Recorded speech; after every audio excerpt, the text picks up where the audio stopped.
Everyone, let's learn English with me guys. आज की class में हम लोग बी, बीन और बीन को डिटेल में समझने वाले हैं। आई एम श्योर आप में से बहुत से लोगों ने ये वर्ड सुने होंगे, कुछ लोगों ने तो सीखा भी होगा, पढ़ा भी होगा, लेकिन फिर भी हम कंफ्यूज रहते हैं कि इन तीनों का यूज़ कब, कहाँ, कैसे करना है। तो आज की क्लास में मैं आपको बहुत ही सिंपल, बहुत ही ईजी वे में सिखाने वाली हूँ इन तीनों के यूजेस। तो चलिए बिना किसी देर के क्लास को स्टार्ट करते हैं। सो गाइस, सबसे पहले हम लोग समझ लेते हैं कि बी, बीन और बीन आखिर होते क्या हैं। सो देखिए, जो बी होती है ये मेन वर्ब होती है, यानी कि बेस फॉर्म होती है। आप ऐसे समझ सकते हैं कि ये फर्स्ट फॉर्म होती है वर्ब की, और इसी से बनता है बीन और बीन। देखिए, जो बीन लिखा हुआ है ये बी की थर्ड फॉर्म होती है, और जो बीन लिखा हुआ है ये बी की फोर्थ फॉर्म यानी कि आईएनजी फॉर्म होती है। तो बी फर्स्ट फॉर्म है, बीन उसकी थर्ड फॉर्म है, और बीन इसकी फोर्थ फॉर्म यानी कि आईएनजी फॉर्म है। देखिए, ये हमारे लिए जानना इसलिए इम्पोर्टेंट था क्योंकि आगे जब मैं इसके यूजेस आप लोगों को सिखाऊंगी तो आपको समझ में आएगा कि इसके कुछ यूजेस हम लोग ऐसे देखेंगे जो कि टेंसेस में भी अप्लाई होते हैं। तो आपको पता होना चाहिए कि ये तीनों वर्ब की कौन सी फॉर्म है, ताकि आप इन्हें अच्छे से समझ पाए और अच्छे से यूज कर पाए। ओके, तो आज की क्लास में हम लोग बी, बीन और बीन के 3 यूजेस देखने वाले हैं। तो स्टार्ट करते हैं सबसे पहले बी से।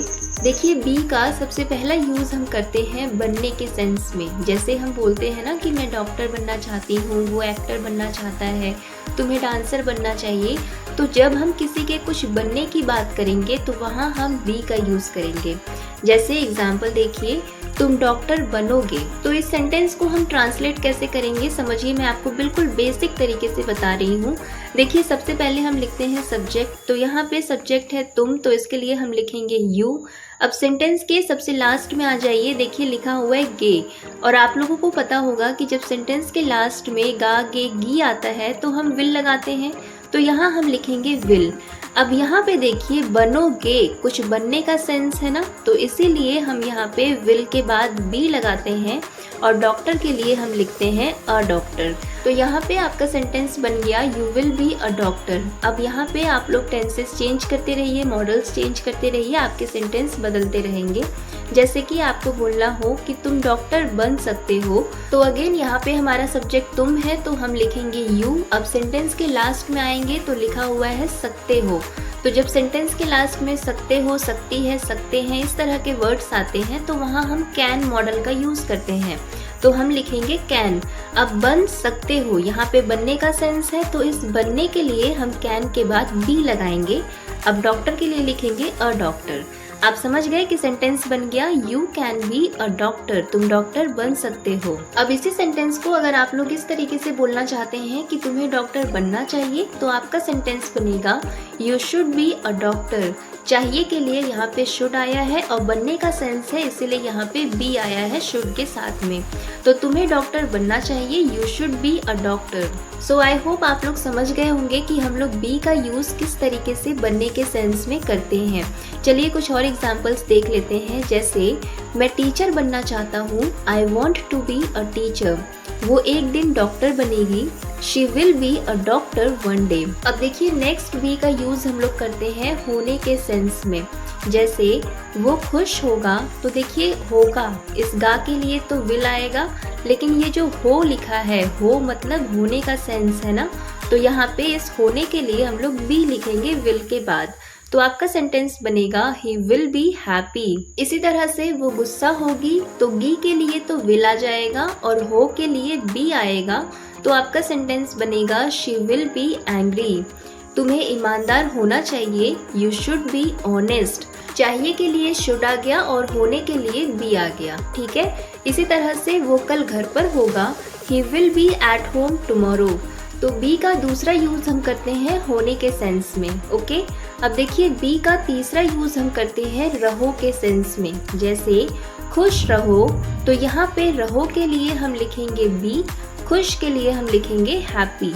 ये हम यूज करते हैं एडजेक्टिव के लिए। बी के बाद आपको जो भी बोलना है आप वो एडजेक्टिव लगा दीजिए, आपका सेंटेंस बन जाएगा। जैसे इसी का उल्टा अगर बोलना हो, जैसे दुखी रहो, बी अपसेट, सावधान रहो, बी केयरफुल, मजबूत रहो, बी स्ट्रॉन्ग, हमेशा ईमानदार रहो, तो हमेशा के लिए हम लिखेंगे ऑलवेज, रहो के लिए बी, और ईमानदार के लिए ऑनेस्ट, तो हमेशा ईमानदार रहो, ऑलवेज बी ऑनेस्ट। तो बी के 3 यूजेस आप लोगों ने देखे। पहला यूज होता है बनने के सेंस में, दूसरा यूज होता है होने के सेंस में, और तीसरा बी का यूज होता है रहो के सेंस में। अब चलिए देख लेते हैं बीइंग के 3 यूजेस। देखिए बीइंग का सबसे पहला यूज हम करते हैं के नाते के सेंस में। जैसे कि आप लोग इस तरह के सेंटेंसेस अक्सर बोलते हैं, जैसे टीचर होने के नाते मैं तुम्हें पढ़ा रही हूँ। तो होने के नाते इसके लिए हम लोग सबसे पहले लिखेंगे बीइंग। क्या होने के नाते? टीचर होने के नाते, तो हम लिखेंगे बीइंग अ टीचर, मैं तुम्हें पढ़ा रही हूँ, आई एम टीचिंग यू। इसी तरह से इंसान होने के नाते मैंने उसकी मदद की, तो इंसान होने के नाते इसके लिए हम लोग सबसे पहले लिखेंगे बीइंग ह्यूमन, मैंने उसकी मदद की, आई हेल्प्ड हर। तो being human I helped her, या फिर आप उल्टा भी लिख सकते हैं, I helped her being human. ईमानदार होने के नाते वो हमेशा सच बोलती है, तो ईमानदार होने के नाते बीइंग ऑनेस्ट वो हमेशा सच बोलती है, she always speaks the truth. इसी तरह से अगर आपको बोलना हो कि बड़ी बहन होने के नाते, तो आप बोलेंगे बीइंग एल्डर सिस्टर, भाई होने के नाते बीइंग ब्रदर, दोस्त होने के नाते बीइंग फ्रेंड। तो आप जो भी बोलना चाहते हैं कि ये चीज़ होने के नाते, उसे आप बीइंग के बाद लगा देंगे और बाद का सेंटेंस जिस भी टेंस में रहेगा आप उसे उस टेंस में बना देंगे। ठीक है, चलिए अब देख लेते हैं बीइंग का दूसरा यूज़। देखिए बीइंग का दूसरा यूज़ हम लोग करते हैं कराया जा रहा है के सेंस में। इसे बनाने का स्ट्रक्चर होता है, सबसे पहले हम लिखेंगे ऑब्जेक्ट, उसके बाद इज, आर, वॉज, वर, इनमें से कुछ भी ऑब्जेक्ट के अकॉर्डिंग, और उसके बाद हम लगाएंगे बीइंग, और बीइंग के बाद हमें लगानी है वर्ब की थर्ड फॉर्म। देखिए बीइंग का ये वाला यूज हम लोग करते हैं कॉन्टिन्यूअस टेंस के पैसिव वॉइस में। आपको पता है कि कॉन्टिन्यूअस टेंस का क्या स्ट्रक्चर होता है। सबसे पहले हम लोग लिखते हैं सब्जेक्ट, उसके बाद इज, एम, आर, वॉज, वर, इनके बाद हम वर्ब की आईएनजी फॉर्म लगाते हैं, राइट। तो यहाँ पे क्योंकि हम पैसिव वॉइस बना रहे हैं, तो इसीलिए आपको पता होगा कि हम लोग पहले सब्जेक्ट नहीं लिखते हैं, सब्जेक्ट की जगह पे हम ऑब्जेक्ट लिखते हैं, क्योंकि यहाँ पे हमारा फोकस काम पर होता है, ना कि काम करने वाले पे। तो ऑब्जेक्ट क्यों आ रहा है आप लोग समझ गए। अब इसके बाद इज, आर, वॉज, वर क्यों आ रहा है, क्योंकि ये कॉन्टिन्यूअस टेंस है, तो ये आएंगे ही आएंगे। इनके बाद हम क्या लगाते थे, वर्ब की आईएनजी फॉर्म। और मैंने आपको स्टार्टिंग में क्या बताया था कि बीइंग बी की आईएनजी फॉर्म होती है। अगर आप ऐसे भी देखेंगे तो देखिए बी में ही आईएनजी लग के बना है बीइंग। तो यहाँ पे जो हम बीइंग का यूज कर रहे हैं वो हम एज अ वर्ब की फोर्थ फॉर्म यानी कि आईएनजी फॉर्म के तौर पे कर रहे हैं, ठीक है। और इसके बाद आपको लगानी है वर्ब की थर्ड फॉर्म, क्योंकि पैसिव वॉइस बनाते टाइम हम लोग हमेशा वर्ब की थर्ड फॉर्म ही लगाते हैं। सो आई होप आप लोगों को स्ट्रक्चर अच्छे से समझ में आ गया होगा। अब देख लेते हैं एग्जाम्पल्स कि इसमें सेंटेंसेस किस तरह से बनते हैं। देखिए सबसे पहला एग्जाम्पल है, कमरे की सफाई कराई जा रही है। मैंने क्या कहा, बीइंग का यूज हम तब करते हैं जब कोई काम कराया जा रहा है। तो यहाँ पे हम बीइंग लगाएंगे, आपको पता है यहाँ पे सेंटेंस बनेगा the room is being cleaned. देखिए अगर आप लोगों को नहीं पता है कि इज, आर, वॉज, वर का यूज किसके साथ किया जाता है, तो मैं आई बटन पे आपको लिंक दे दूंगी मेरी वीडियो का, उसमें मैंने आपको डिटेल में बहुत ही ईजी तरीके से बताया है इनका यूज। अब चलिए देख लेते हैं नेक्स्ट एग्जाम्पल, जैसे छात्रों को पढ़ाया जा रहा था। अब ये काम पास्ट में किया जा रहा था, तो यहाँ पे सेंटेंस बनेगा the students were being taught, the students were being taught. इस तरह के सेंटेंसेस आप लोगों ने देखे होंगे पैसिव वॉइस में। आई होप आप लोगों को अच्छे से समझ में आ रहा हो। देखिए नेक्स्ट एग्जाम्पल, हमारी सिटी में मूवी की शूटिंग की जा रही थी। तो यहाँ पे आपका सेंटेंस होगा a movie was being shoot in our city, हमारी सिटी में मूवी की शूटिंग की जा रही थी। अब चलिए देख लेते हैं बीइंग का लास्ट यूज। देखिए बीइंग का तीसरा यूज हम लोग करते हैं होना के सेंस में। इसका यूज हम लोग वहाँ करते हैं जहाँ पे हमें किसी की स्टेट या प्रेजेंस को दिखाना होता है।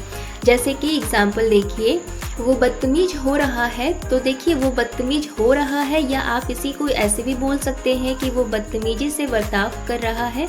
तो आप इसके लिए क्या करेंगे, आप इसके लिए बीइंग का यूज करेंगे और सेंटेंस बनेगा he is being rude, he is being rude. इसी तरह से स्वस्थ होना एक आशीर्वाद है, तो स्वस्थ होना इसके लिए हम लिखेंगे बीइंग हेल्दी, एक आशीर्वाद है, इज अ ब्लेसिंग, तो being healthy is a blessing. बचपन की सबसे अच्छी बात है बेफिक्र होना, यहाँ पे भी क्या है, सेंस होने का। तो बचपन की सबसे अच्छी बात, इसके लिए हम लिखेंगे the best part of childhood. बेफिक्र होना, इसके लिए लिखेंगे इज बीइंग केयर फ्री। तो best part of childhood is being care free. मेरे साथ होने के लिए शुक्रिया, तो आपका सेंटेंस बनेगा thank you for being with me. तुम्हारे साथ होके मुझे सेफ फील होता है, I feel safe being with you. तो बीइंग के 3 यूजेस आप लोगों ने देखे। पहला यूज होता है के नाते के सेंस में, यानी कि जब आप इस तरह के सेंटेंस बनाते हैं जैसे भाई होने के नाते, बहन होने के नाते। और दूसरा यूज होता है कराया जा रहा के सेंस में, यानी कि कॉन्टिन्यूअस टेंस के पैसिव वॉइस में, जिसमें या तो प्रेजेंट में कोई काम कराया जा रहा है या फिर पास्ट में कोई काम कराया जा रहा था। और तीसरा बीइंग का यूज होता है होना के सेंस में। तो चलिए अब देख लेते हैं बीइंग के 3 यूजेस। तो देखिए बीइंग का सबसे पहला यूज हम लोग करते हैं रहना के सेंस में। अब जरूरी नहीं है कि किसी प्लेस पर, किसी जगह पर ही रहने की बात हो, अगर आप किसी सिचुएशन में भी रहे हैं तो वो भी इसमें आ जाएगा। तो देखिए इसे बनाने का स्ट्रक्चर होता है, सबसे पहले हम लिखेंगे सब्जेक्ट, उसके बाद हैज, हैव, हैड, उसके बाद बीन लगाएंगे और बीन के बाद वर्ब की आईएनजी फॉर्म, और उसके बाद जो भी प्लेस आप बोलना चाहते हैं आप उसे वहाँ पे ऐड कर देंगे। अब अगर आप लोगों ने टेंस पढ़ा होगा तो आप लोग समझ गए होंगे कि ये वाला स्ट्रक्चर परफेक्ट कॉन्टिन्यूअस टेंस का है। अगर आप हैज हैव लगाएंगे तो वो बन जाएगा प्रेजेंट परफेक्ट कॉन्टिन्यूअस टेंस, और अगर हैड लगाएंगे तो वो होगा पास्ट परफेक्ट कॉन्टिन्यूअस टेंस। अब इस स्ट्रक्चर को याद कैसे रखेंगे, देखिए मैं आपको तोड़ तोड़ के सिखा रही हूँ कि कैसे आप इसे याद रख सकते हैं। देखिए इसका नाम क्या है, परफेक्ट कॉन्टिन्यूअस टेंस। तो सबसे पहले हम लोग परफेक्ट का स्ट्रक्चर लिखेंगे। परफेक्ट का स्ट्रक्चर यानी कि परफेक्ट टेंस, और परफेक्ट टेंस का स्ट्रक्चर क्या होता है, सब्जेक्ट हैज, हैव, हैड के बाद वर्ब की थर्ड फॉर्म। और मैंने आपको वीडियो के स्टार्टिंग में क्या बताया था कि बीन बी की थर्ड फॉर्म होती है। तो हैज, हैव, हैड के बाद जो बीन यहाँ पे लिखा गया है वो यहाँ पे एज अ वर्ब की थर्ड फॉर्म वर्क करेगा। तो यहाँ से लेके यहाँ तक का स्ट्रक्चर हो गया परफेक्ट का। अब कॉन्टिन्यूअस के लिए आप सभी को पता है हम आईएनजी का यूज़ करते हैं, हम वर्ब में आईएनजी लगाते हैं, इसीलिए बीन के बाद हम वर्ब में आईएनजी लगा रहे हैं। तो ये वाला हो गया परफेक्ट और इधर वाला हो गया कॉन्टिन्यूअस, दोनों मिलके क्या बन गए, परफेक्ट कॉन्टिन्यूअस टेंस। जैसे कि एग्जाम्पल देखिए, मैं दिल्ली में रह रहा हूँ, तो यहाँ पे रहने का सेंस है ना, तो हम बीन का यूज़ करेंगे। अब क्योंकि ये हम प्रेजेंट में बोल रहे हैं तो हम या तो हैज़ लगाएंगे या हैव लगाएंगे, हैड नहीं लगाएंगे। पास्ट की बात होती तब हम हैड लगाते। अब क्योंकि सब्जेक्ट आई है, आई के साथ हम हैव का यूज़ करते हैं, तो सेंटेंस बनेगा I have been living in Delhi. मैं दिल्ली में रह रहा हूँ, I have been living in Delhi. इसी तरह से वो यहाँ 5 साल से रह रहा है, तो आपका सेंटेंस बनेगा he has been living here for 5 years।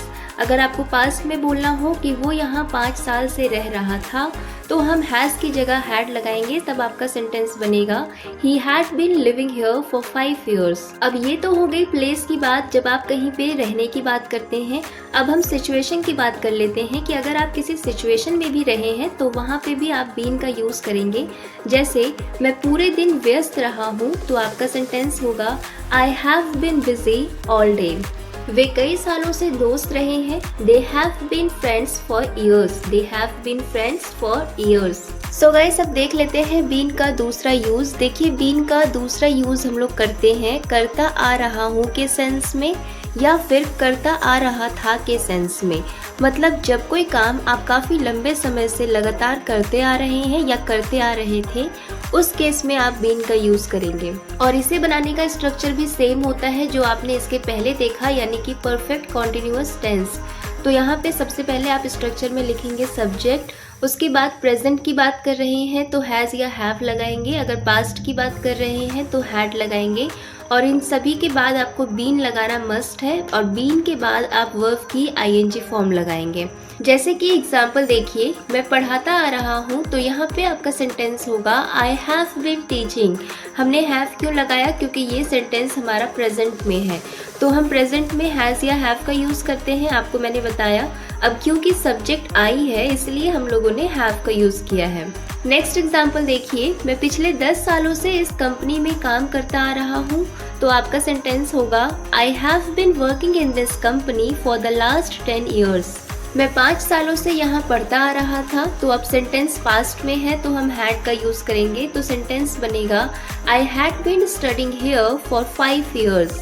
Okay so अब देखिए बीन का लास्ट यूज़ हम लोग करते हैं हो चुका है या हो चुका था के सेंस में। मतलब जब कोई काम हो चुका है या फिर कोई काम हो चुका था पास्ट में, उस केस में भी आप बीन का यूज़ करते हैं। अब देखिए यहाँ पे जो हम बीन का यूज़ करते हैं, ये यूज़ हम करते हैं परफेक्ट टेंस में। मतलब परफेक्ट टेंस का जो स्ट्रक्चर होता है वही स्ट्रक्चर हम यहाँ पे फॉलो करेंगे।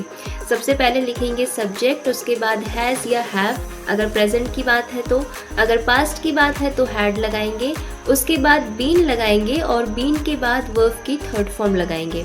जैसे एग्जाम्पल देखिए, खाना बन चुका है तो ये काम कंप्लीट हो चुका है ना, तो यहाँ पे हम बीन का यूज़ करेंगे। आपका सेंटेंस बनेगा the food has been cooked. The food के साथ हैज़ आया क्योंकि द फूड सिंगुलर सब्जेक्ट होता है। रिपोर्ट लिखी जा चुकी थी तो ये सेंटेंस हमारा पास्ट में है, मतलब पास्ट में रिपोर्ट लिखने का काम कंप्लीट हो चुका था तो हम हैड का यूज़ करेंगे। तो आपका सेंटेंस बनेगा the report had been written. Report लिखी जा चुकी थी, the report had been written. इसी तरह से दरवाजा बंद हो चुका है, the door has been closed. कमरा साफ हो चुका है, the room has been cleaned. So guys, ये थे बी, बीन और बीइंग के यूजेस। अब बारी है प्रैक्टिस की। प्रैक्टिस कैसे करेंगे? देखिए मैं आप लोगों को प्रैक्टिस के लिए कुछ क्वेश्चंस दे रही हूँ। इन क्वेश्चंस का आंसर क्या होगा कमेंट करके जरूर बताइएगा।